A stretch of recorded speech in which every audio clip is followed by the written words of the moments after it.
Em um mundo preenchido por sangue e desgraças, o nosso protagonista, chamado Ryuki, junto com um grupo de pessoas, foi invocados à força para este lugar onde a regra é matar ou ser morto. Após muito tempo de lutas nesse inferno, ele recebeu o poder de controlar tudo aquilo que ele matava. Com o passar do tempo nesse mundo, ele se tornou o rei dos necromantes, enquanto seu irmão retornou para a Terra. Porém, um dia ele acaba descobrindo que seu irmão foi morto, e foi aí que ele decidiu retornar para a Terra e se vingar. Esta é a parte 15. Caso ainda não tenha visto as partes anteriores, deixarei uma playlist abaixo para vocês. Agora continuaremos de onde paramos. O presidente da Associação de Caçadores decide abrir um portal para o inferno. Yojimbo diz que respeita sua opinião, mas até onde sabe, a Coreia do Sul não tem um portal para o inferno pronto para ser aberto. O presidente afirma que Ryuki é um fantasma com poderes que excedem as expectativas dele sobre um necromante. Para acabar rapidamente com essa situação, eles precisam abrir um portal para o inferno e apertar a mão do diabo. Yojimbo questiona se farão o mesmo que os países vizinhos. Ele diz que não faz parte da Associação de Caçadores da Coreia do Sul, mas sim da Sociedade Black Wave. Porém, falando estritamente como soldado contratado, quando o Japão abriu pela primeira vez o portal para o inferno, muitos incidentes não foram tornados públicos, em comparação com aqueles que foram. O presidente comenta que Yojimbo deveria saber melhor, como alguém que já viu muitos nos Estados Unidos. Ele pergunta como o Japão consegue invocar as portas do inferno, e se Yojimbo tem certeza de que, ao abrir o portão, conseguirá se livrar de Ryuki. Yojimbo responde que, em vez de dizer que é seguro, diria primeiro que é uma opção perigosa. O presidente pede que ele explique por que é perigoso, para que possam julgar o resto por si mesmos. Yojimbo diz que primeiro ele assinará um contrato com os demônios. Não haverá como voltar atrás quando ele abrir a porta para o inferno. Ou ele assina o contrato ou será morto, ou terá que viver escondido pelo resto de seus dias. O presidente comenta que esse é o preço a pagar por ganhar poderes, acrescentando que é melhor do que morrer. Yojimbo pergunta se ele realmente acredita nisso, dizendo que já viu muitos contratos com demônios como intermediários e que há prós e contras. Os demônios frequentemente se disfarçam para parecerem humanos quando colocam os pés no reino humano. Mas, como todos sabem, a Coreia do Sul é uma espécie de última fortaleza que ainda não abriu um portal para o inferno. E todos sabem o porquê. O presidente explica que foi por causa de Kang Min. Aquele bastardo queria ser mais forte e só tinha medo do que os outros se tornassem mais fortes que ele, com novos poderes. Por isso, ele rejeitou todas as vezes que falaram sobre a porta para o inferno. Yojimbo diz que o presidente pode pensar nisso como quiser. É inútil falar de uma pessoa que já morreu. O presidente responde que, para ir direto ao ponto, no momento em que ele abrir a porta para o inferno, não haverá como voltar atrás. Ele também diz que não se importa. Se a maioria concordar, permitirá o círculo mágico de invocação para um portal para o inferno, como presidente da Associação de Caçadores. Outro participante questiona se está tudo bem improvisar assim. Um caçador afirma que estão em guerra agora. Um repatriado invadiu a Terra. É melhor fazer qualquer coisa do que ficar parado.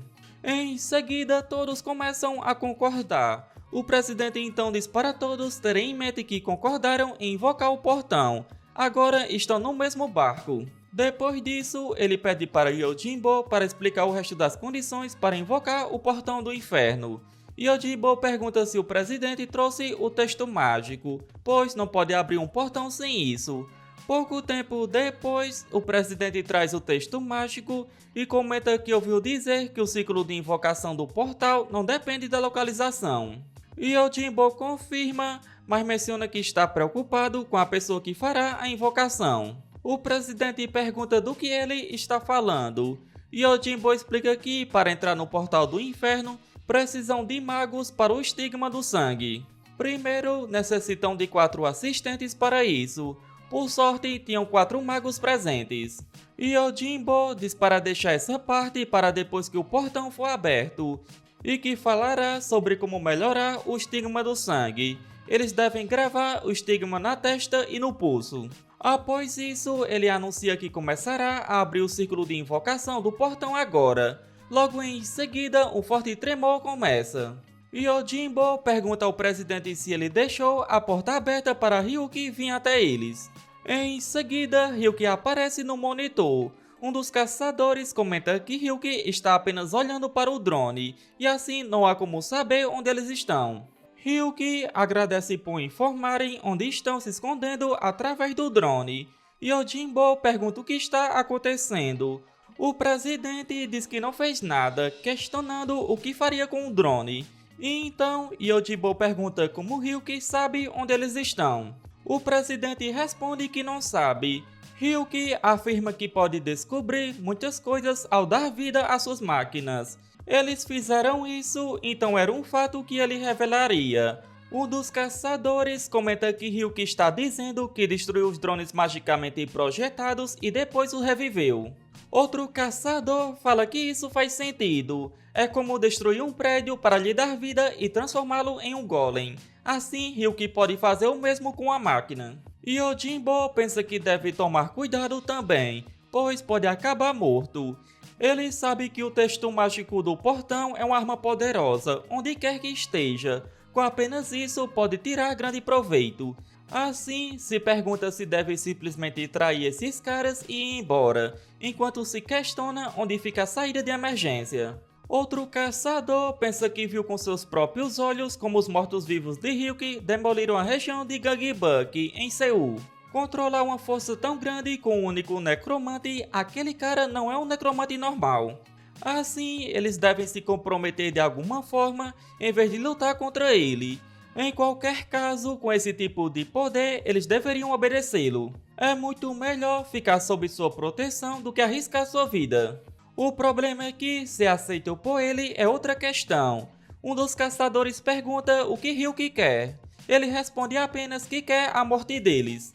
Outro caçador questiona o que ele estava falando, afirmando que negociar não funciona com esse cara. Ele é como qualquer outro demônio do reino demoníaco que os invadiu, apenas com a intenção de matar. Assim, ele questiona se alguém realmente quer negociar, apesar das atrocidades que o necromante cometeu sozinho. Outro caçador manda todos calarem a boca, dizendo que, se eles não têm capacidade de resolver a situação ou lutar contra ela, a única coisa que podem fazer para ajudar é simplesmente observar. O caçador reflete que a causa desse incidente é a morte de Kang-min.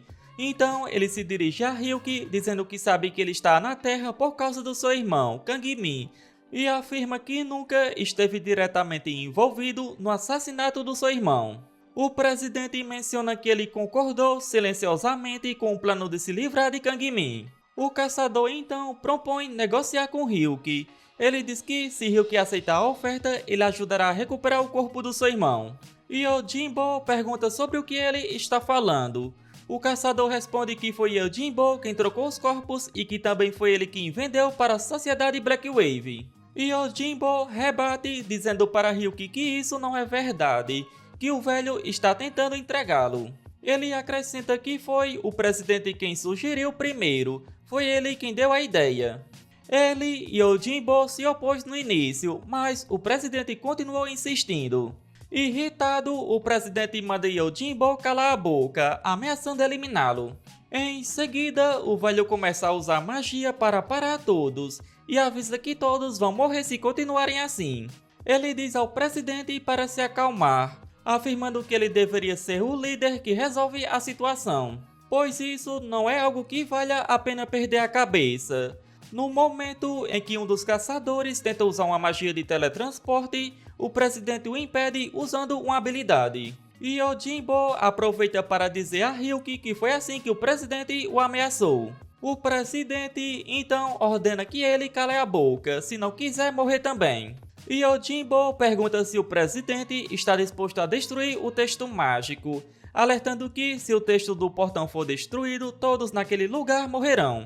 Eles experimentarão um poder repulsivo devido à grande quantidade de mana. O presidente responde mandando Yojimbo dizer a verdade, afirmando que tudo isso é culpa dele. O velho diz a Ryuki que este presidente inútil basicamente eliminou seu irmão e que ele só seguiu ordens porque foi ameaçado. O presidente, irritado, diz para ouvirem quando ele fala, pois ele é o presidente da Associação de Caçadores. O velho então começa a usar uma magia e comenta que eles vão conversar depois de saírem daquele lugar. E assim chegamos ao final deste vídeo. Como sempre, espero que tenham curtido. Não se esqueça de deixar o like e se ainda não é inscrito, não custa nada se inscrever. Isso me motiva bastante a trazer novos vídeos o mais rápido possível. Se chegou até aqui, só tenho a agradecer. Nos vemos no próximo vídeo. Falou!